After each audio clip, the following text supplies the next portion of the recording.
my job was not only to do what it was, but was to make the audience feel what it felt like to read that book.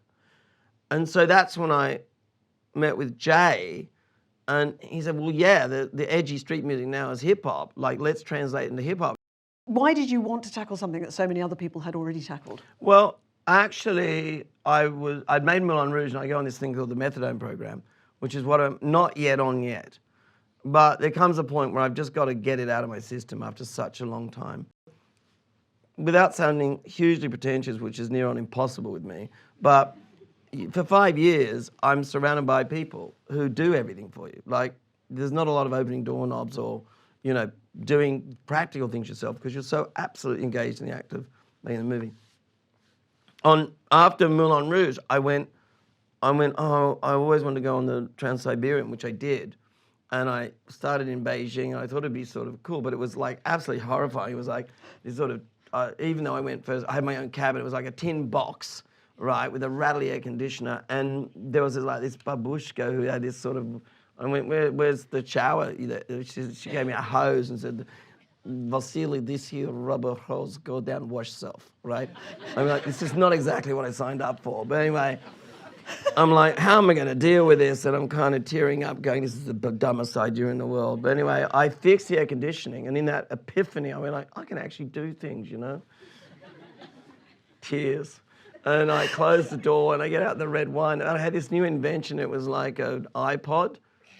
It was a new invention called an iPod. You look at me like you've never heard of one. Right? Yeah, and it had speakers. I thought you were saying I think you're saying, where is this going, right? Anyway, there was music on. I'm drinking the wine and the birch trees of Siberia going like this, you know. Oh, better with the wine, hang in there, you can do this. And I looked down, I'm playing music, and there was a recorded book. It said The Great Gatsby. And I put the book on in my younger and more, and I went from like this kind of weird anxiety you have after a movie where you kind of hate yourself and everything, you think you failed even though it might have succeeded, whatever. And I entered into this world, and I got halfway through the book, a lot of wine. Next, I had an amazing day on the train. I made friends with the babushka. I helped to smuggle goods in over the Chinese border. And that night, I heard the second part, and I realized what an incredible construct it was.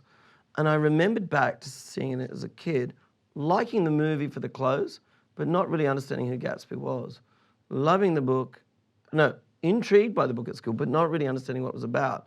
And somehow I went like, this is a really, really incredibly well-constructed book. And so began the journey of going, I wonder how I would go about interpreting that piece.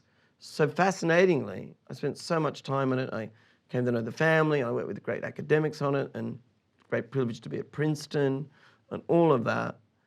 You know, Scotty, as they called him, his granddaughter called him, loved the movies. And it was his great sadness that in his lifetime, no good movie was made of his books, including a now lost silent version of The Great Gatsby, which he did not do the script for. So I'm not saying that Redford's good or bad, because there's some great things about that, and Redford's wonderful in it. But I really wanted to kind of find a device whereby this apparently very quiet narration, which is actually about the noisiest, most colorful, in-your-face time. Now this brings us to music, because I don't put like groovy soundtracks because it's nice to have, you know, a hit record, although that's good, right? But I do it as a translation act. So for example, in Elvis, when Doja Cat comes in, whether you like that choice or not, it's not that Doja is Big Mama Thornton. It's that the actual lyrics of that song, Hound Dog, written by two gentlemen, something like, if you were of the time. The words are, don't you go off and expletive other women, come back, scratch at my door, and expect to expletive me. You can expletive hit the road, Jack. Now, no matter what you do with those words, they're nostalgic. Whereas to a certain generation, what Doja's saying in her language has the sort of street edge. Now, when I went to do Gatsby, Fitzgerald himself put what was then an edgy black street music called jazz in his book, and everyone went, what are you doing? Like, it's a fad. It'll never last, you know? It was shocking. my job was not only to do what it was, but was to make the audience feel what it felt like to read that book. And so that's when I met with Jay, and he said, well, yeah, the edgy street music now is hip hop. Like, let's translate it into hip hop. He said, actually, I'm working on this song. And we're in the Mercer Hotel, and he had like a microphone and a tech, probably 400 other people in other rooms. And he said, I've got this song, you know, what about this? Tears on the Mausoleum Door. And that was Church in the Wild. And from that moment on, we just had this incredibly wonderful, simpatico relationship of translating jazz into hip hop.